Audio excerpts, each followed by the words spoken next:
तो आज हम विज्ञान और दुनिया के कुछ बहुत ही दिलचस्प तथ्यों और रहस्यों पर बात करेंगे। हाँ, हमारे पास जो जानकारी है वो हमें इंजीनियरिंग के चमत्कारों से लेकर पृथ्वी के अनदेखे कोनों तक और यहाँ तक कि ब्रह्मांड की विशालता तक ले जाएगी। बिल्कुल, हमारा मकसद है इन स्रोतों से ज्ञान के सबसे दिलचस्प पहलू निकालना। तो चलिए इस जानकारी के खजाने में गोता लगाते हैं। इसमें पनामा नहर की कहानी है, पृथ्वी के रहने लायक हिस्सों की बात है, धरती के नीचे छिपे पानी का जिक्र है, आकाश गंगाओं का भविष्य, जापान का वो अनोखा कचरा मैनेजमेंट, आबादी का अजीब वितरण और हाँ, वो प्राचीन रोमन कंक्रीट का राज भी। चलिए शुरुआत करते हैं एक ऐसे फैक्ट से जो थोड़ा चौंकाता है। कौन सा? कि पूरी पृथ्वी का सिर्फ 1% हिस्सा ही इंसानों के रहने के लिए ठीक है। सिर्फ 1%? हाँ, बाकी सब या तो पानी है या रेगिस्तान या फिर बर्फ। कितना छोटा सा कोना है ना हमारा। ये बात तो है। और ये सोचना कितना दिलचस्प है कि इसी 1% जमीन पर हमारी पूरी सभ्यता टिकी हुई है। हाँ। लेकिन इसी जमीन के नीचे भी कुछ ऐसे रहस्य हैं जो हैरान करते हैं। जैसे कि धरती की सतह से लगभग 700 किलोमीटर नीचे रिंग वुडाइट नाम का एक मिनरल है। और उसमें पता है हमारे सारे महासागरों को मिला दें उससे भी 3 गुना ज्यादा पानी फंसा हुआ है। क्या 3 गुना ज्यादा पानी धरती के अंदर? हाँ बिल्कुल, ये तरल रूप में नहीं है, मतलब वो मिनरल की आणविक संरचना में कैद है। लेकिन इसकी मौजूदगी ही ये बताती है कि पृथ्वी के जल चक्र और उसकी अंदरूनी बनावट के बारे में अभी कितना कुछ जानना बाकी है। ये तो वाकई सोचने वाली बात है। हम अपने ही ग्रह को कितना कम जानते हैं असल में। सही कहा। पर देखिए, इन्हीं सीमाओं के बावजूद इंसानों ने भी कमाल की चीजें बनाई हैं। हाँ, इसमें तो कोई शक नहीं। पनामा नहर को ही देख लीजिए, इंजीनियरिंग का क्या नमूना है। अटलांटिक और प्रशांत महासागर को जोड़ता है और सालाना करीब $2 बिलियन कमाता है और 10 लाख लोगों को रोजगार भी देता है। इंसानी सरलता का एक जीता जागता सबूत है। और ये सरलता ये कोई नई बात नहीं है। अच्छा। अगर हम करीब 2000 साल पीछे जाएं, तो प्राचीन रोमनों को देखिए। हाँ, सुना है मैंने इसके बारे में। समुद्री पानी के नीचे भी सेट हो जाता था, सख्त हो जाता था। कमाल है, कैसे? वो उसमें ज्वालामुखी की राख और चूना इस्तेमाल करते थे। और मजे की बात यह है कि उनके बनाए बंदरगाह और दूसरी संरचनाएं आज भी खड़ी हैं।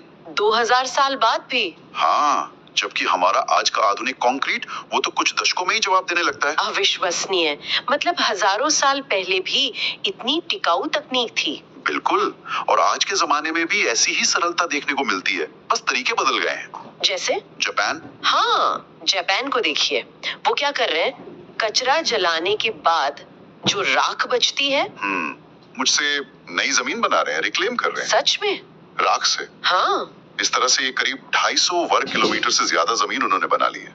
ये कचरे को बोझ नहीं बल्कि एक संसाधन की तरह इस्तेमाल करने का बेहतरीन उदाहरण है। ये तो कमाल है, कचरे से जमीन।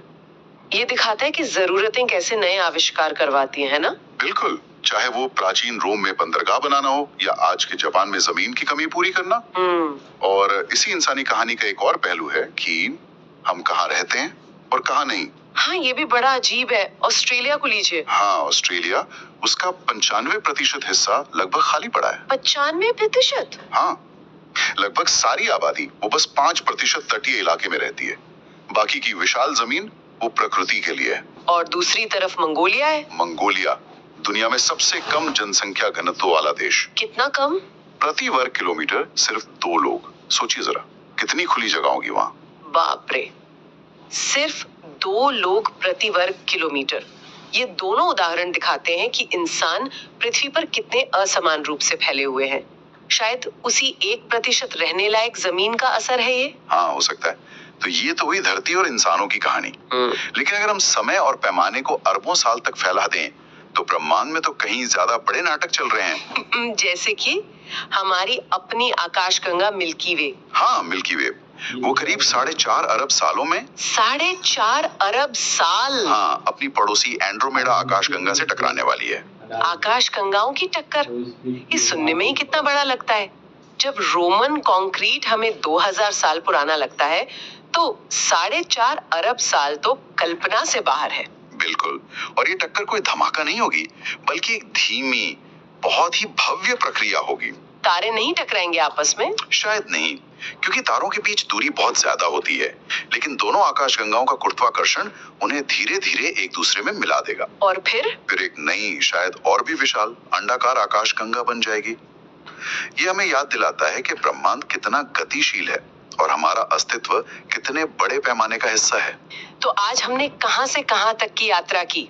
धरती के अंदर छिपे पानी के भंडार से लेकर हजारों साल पुराने रोमन कंक्रीट तक, कचरे से बनी जमीन, आबादी का वो अजीब वितरण, और अरबों साल दूर आकाश गंगाओं के महामिलन तक। ये सब दिखाता है कि हमारी दुनिया और ये ब्रह्मांड वाकई कितने आश्चर्यों से भरे हैं। बिल्कुल। और इन सभी बातों के बाद मेरे मन में एक सवाल आता है। क्या? कि देखो, इंसान की मौजूदगी पृथ्वी पर इतनी सीमित है ना?